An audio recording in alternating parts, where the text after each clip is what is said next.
can never be the same again. The midnight that would not end. It is 1 second to midnight on the 31st of December, 2025. The grandfather clock in the hall has struck 11 times. The 12th strike, the one that should ring in the new year, has never, ever come. Not for me. For you, the listener, and for everyone else in the world, the New Year's Eve countdown is a celebration. Glasses clink, fireworks ignite, lovers kiss, and families shout Happy New Year. With joy and laughter, but for me, it is a moment trapped in amber. And you alone know the truth. I don't know how long I've been caught in it. At first, I thought it was a dream. One strange night, I stayed up late, counting down with friends, only to wake up in the early afternoon of January 1st, 2025. The wrong year. I brushed it off as a mistake, a misremembered date.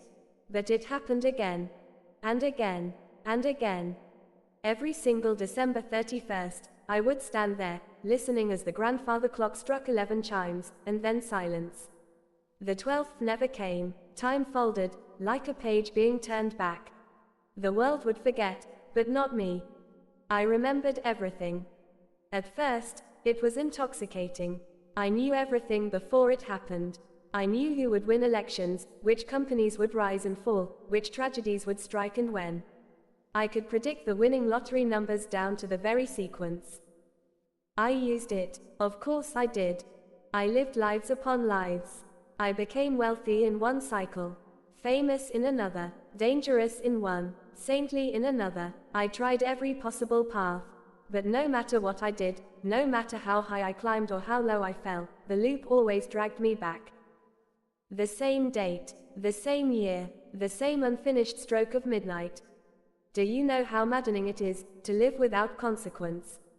To know you can kill, and the victim will breathe again with the next reset. To know you can save, and your mercy will vanish like smoke in the next loop. I stopped caring about outcomes, because there were no outcomes. Only repetition. And you. Yes, you, the one listening now, somehow, across the folds of repeating time, I reached you. You remember when I whisper my story. You know, even if you cannot change it, you are the only witness to my endless return. This year, I expected the same thing. The same ritual, the same cruel reset. I stood before the grandfather clock, counting along with the pendulum. 1, 2, 3. The heavy chimes boomed through the house like a funeral bell. 4, 5, 6. I mouthed the numbers with it. 7, 8, 9, 10, 11. And then, silence. I braced myself, ready for the familiar lurch, ready to blink and find myself waking in the lazy afternoon of January 1st, 2025, as I had countless times before. But the silence stretched on. And then, the clock struck 12. The sound was like nothing I had ever heard before. Not just a note, but a shudder that rolled through the walls, through my bones, through the marrow of the earth itself. It was as though the universe had been holding its breath for decades, and finally exhaled. Fireworks exploded outside. People screamed Happy New Year. The television blared the words 2026 in bold letters. Time was moving forward again. I should have been overjoyed. But instead, I was terrified. For the first time in years, decades, centuries, I didn't know what would happen next. I didn't know who would win the lottery tomorrow. I didn't know if the people I'd seen die would still die. I didn't know if the disasters I'd witnessed would repeat themselves. The certainty that had defined me was gone. I was just, like everyone else. And that's when I realized something. The loop wasn't a curse. Not at first. It was a cage. And a cage is not built without a reason. That night, after the fireworks had faded, after my neighbors had gone to bed, after the air had grown cold and still, I heard it. A knock. 3 sharp raps against the door. No one should have been visiting me. I hadn't told anyone about the loop, not really. Who would believe me? But somehow, I knew this knock was meant for me. I opened the door. and there stood myself. Older, gaunter, eyes sunken deep into hollow sockets, a smile that stretched too wide.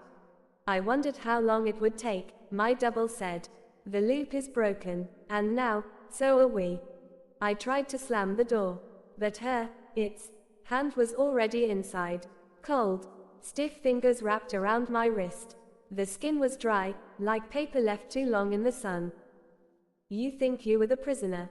The thing whispered. No, you were the jailer. You held the door shut, year after year. With every repetition, with every cycle, you locked something away. And now the door is open. I could hear it then, behind her. Scraping. Dragging. Something vast, something ancient, pulling itself through the crack between years. I don't know what comes next. For the first time, I can't predict. For the first time, I am afraid. The fireworks outside have gone silent. The sky has gone black. Not the black of midnight, but a void that swallows stars whole. You are still listening. That means you've heard me across all those years. You've remembered, even when the world forgot. If I vanish, if we vanish, maybe you'll remember again. Maybe you'll tell them. Maybe you'll stop whatever has stepped through. Because the clock is striking again. Not 12. Not midnight. 13.